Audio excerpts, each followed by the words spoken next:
This is the first video for the RC Tractors website. This is the first of the homemade tractors that I've made. We have the controller here. That is, it used to be the controller for an RC airplane, but we've modified that to control the tractor here. The wireless system is using an XP module on the controller, and hidden in the cab here you can see the whip antenna coming out here. That's XP module 2. If you look inside you can see lots of wires, and you can't get a view of that, but the XP module is inside the top of the cab here, and that's what we're using to communicate between the vehicle and the controller. On the controller I've used the two controls that came with the controller for forward and reverse and the steering. As well as that, I've added this row of switches in here. I'm using them to control the lights at the minute. So I have headlights, there's lights at the back of the cab, and there's also beacons on the tractor. As well as that, I added in this little control here. What I'm using that for is I have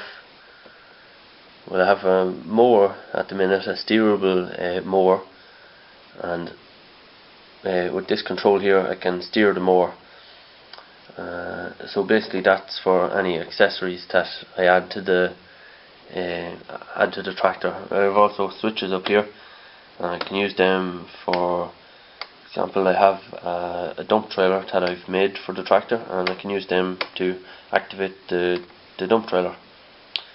So inside this controller there is a PIC microcontroller that has analog to digital input pins, so I can read the voltages as they are adjusted by these controls and this control here, and in that way I can take these controls and translate them into a digital signal that I can send on the XP to be picked up by the tractor.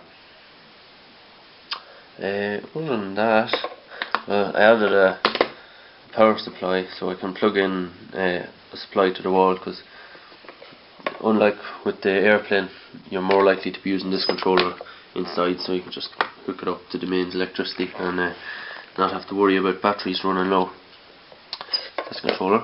On the tractor side, I obviously have the LEDs in here and here. Those are the headlights. I have the two beacon lights here, and I also have some spotlights at the back here. They're blue LEDs. So moving around to the back of the tractor here, you can see I have this handy little transport box. It's very cheap and just happens to fit this battery, so that's usually what I use for testing it, just because it's so simple. If I move that out of the way, then I decided to go with a removable voltage regulator. That way I could use batteries that were lower than 5 volts, because this voltage regulator is quite a cheap voltage regulator, so it's not low dropout. So we'll say you should have input voltage of around about 7 to 8 volts with this to get a good 5 volt output. But the problem is, as your battery runs low and gets below the 5 volts, we'll say, the voltage that this is outputting might have dropped to under 3, and at that point the microcontroller will have reset and you won't be able to drive the tractor. It will be pretty much useless. So what I did was leave this so I could remove the voltage regulator and use batteries that are under 5 volts. Like if you wanted to use, we'll say, if you wanted to use 3 AA batteries or 3 or 4 AA batteries, you could get to about, if you had 4 AAA batteries, you could get to 4.8 volts, and then you wouldn't need this regulator because the voltage would already be below the required maximum voltage that the microcontroller can handle. which is 5 volts. So I left that so it could be removed.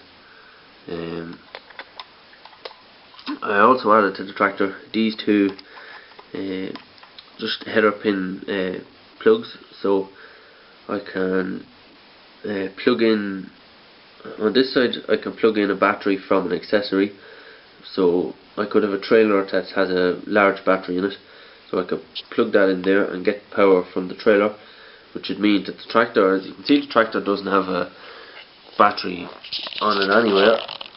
There's just no space. This is a 132 scale tractor, so you can hide the batteries in the accessories and connect it either through there, or as I was doing with this arrangement here.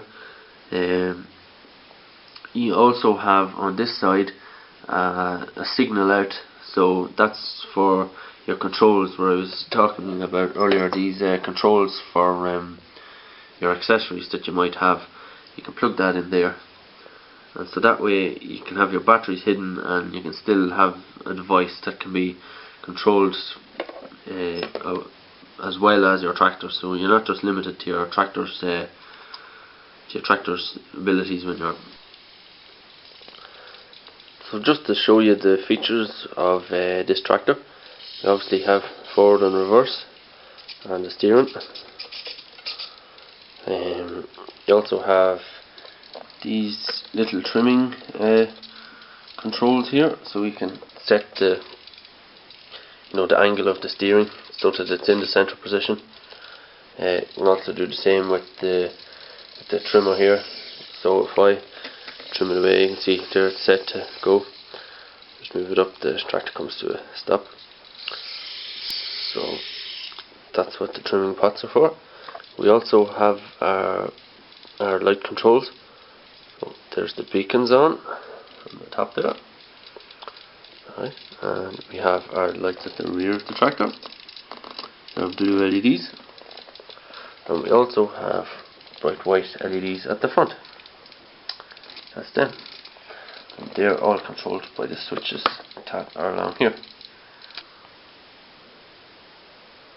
Well, that's all the features of this tractor, so I hope you found it interesting, and if you have any questions or you'd like to show off your own work, if you go to the RC Tractors website at www.rctractors.webs.com, you can go to our forum and you can post your